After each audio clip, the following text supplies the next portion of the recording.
Hello അസ്സലാമു അലൈക്കും. എല്ലാവർക്കും നമ്മുടെ പുതിയൊരു വീഡിയോയിലേക്ക് സ്വാഗതം. അപ്പോൾ ഇന്ന് നമ്മൾ നോമ്പ് തുറ വിശേഷങ്ങളാണ് കേട്ടോ. നെയ്ച്ചോറും ബീഫ് കറിയും ഉണ്ടാക്കുന്നത്. അപ്പോൾ അതിൻ്റെ ഒരു ചെറിയൊരു വീഡിയോ കേട്ടോ.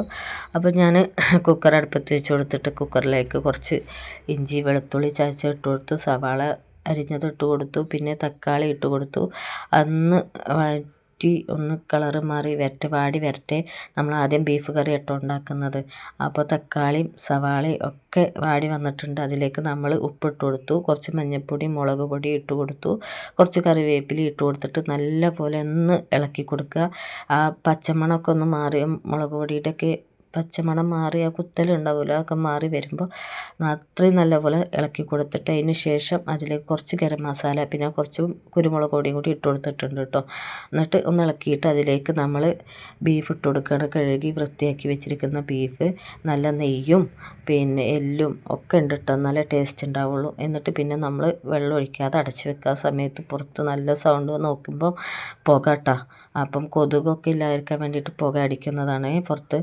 അതിന് ശേഷം ഞാൻ നെയ്ച്ചോറ് ഉണ്ടാക്കാൻ പോവാണ്. അപ്പം കുക്കർ അടുപ്പത്ത് വെച്ച് കുറച്ച് ഡാൽഡ ഒഴിച്ചു കൊടുത്തു. അതിലേക്ക് കുറച്ച് ഗ്രാമ്പും പട്ട ഏലക്കൊക്കെ ഇട്ട് കൊടുത്തു. അതിന് ശേഷം നമ്മൾ അരിഞ്ഞു വെച്ചിരിക്കുന്ന സവാള പിന്നെ കുരുമുളക് ഒക്കെ ഇട്ട് കൊടുത്തിട്ടുണ്ട് കേട്ടോ. അതൊന്ന് വാടി വരുമ്പോൾ പിന്നെ നമ്മൾ അതിലേക്ക് കഴുകി വെച്ചിരിക്കുന്ന അരിയാണ് കേട്ടോ ഇട്ട് കൊടുക്കുന്നത്. അപ്പോൾ വെള്ളമില്ലാതെ അരി മാത്രം ഇട്ട് കൊടുക്കുക. എന്നിട്ട് അരി ഒന്ന് വറുക്കുന്ന പോലെ ഒന്ന് നല്ല ടേസ്റ്റാണ് ഈ രീതിയിൽ നിങ്ങൾ നെയ്ച്ചോറ് ഉണ്ടാക്കി കഴിഞ്ഞാൽ കേട്ടോ. അപ്പോൾ ഞാൻ 3 ഗ്ലാസ് അരിയാണ് എടുത്തിരിക്കുന്നത്. എന്നിട്ട് അതിന് ഇച്ചിരി ഒന്ന് കളറ് മാറുമ്പം അതിലേക്ക് നമ്മൾ 3 ഗ്ലാസ്സിന് 5.5 ഗ്ലാസ് വെള്ളം, അതായത് ഒരു ഗ്ലാസ്സിന് 2 ഗ്ലാസ് വെള്ളം എന്നുള്ള കണക്കാണ്. പക്ഷേ കുക്കറിൽ ഉണ്ടാക്കുമ്പോൾ 1 ഗ്ലാസ് കുറച്ച് വേണം കേട്ടോ ഒഴിച്ചു കൊടുക്കുക. പിന്നെ ആവശ്യത്തിന് ഉപ്പിട്ട് കൊടുക്കുക.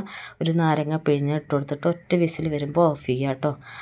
അപ്പം ഇതേ ആ സമയം കൊണ്ട് നമുക്ക് തണ്ണിമത്തൻ ജ്യൂസ് ഉണ്ടാക്കാം. അപ്പം കസ്കസ് ഇട്ട് കൊടുത്തിട്ടുണ്ട്, തണ്ണിമത്തൻ കുനുകുന അരിഞ്ഞിട്ട് പിന്നെ പാലൊഴിച്ചിട്ടുണ്ട്, ആവശ്യത്തിന് പഞ്ചസാര ഇട്ട് കൊടുത്ത് കുറച്ച് പിന്നെ തണ്ണിമത്തന് അടിച്ചും കൂടി എടുത്തിട്ടുണ്ട് കേട്ടോ. അപ്പോൾ അത് നമ്മൾ അതെല്ലാം മിക്സ് ചെയ്തിട്ട് നമ്മുടെ ജ്യൂസ് റെഡി ആയിട്ടുണ്ട്, നെയ്ച്ചോറ് റെഡി ആയിട്ടുണ്ട്, ബീഫ് കറി റെഡി ആയിട്ടുണ്ട് കേട്ടോ, സലാഡൊക്കെ ഉണ്ടാക്കിയിട്ടുണ്ട്. അപ്പോൾ ഇത്ര വീഡിയോ എടുക്കാൻ പറ്റുള്ളൂ. എൻ്റെ ഒരു ഫ്രണ്ട് ഉണ്ടായിരുന്നു. അപ്പോൾ പിന്നെ ബാക്കി വീഡിയോ ഒന്നും എനിക്ക് നോമ്പുറക്കണ തിരക്കായതുകൊണ്ട് എടുക്കാൻ പറ്റിയില്ല. അപ്പോൾ അടുത്ത വീഡിയോയിൽ വീണ്ടും കാണാം.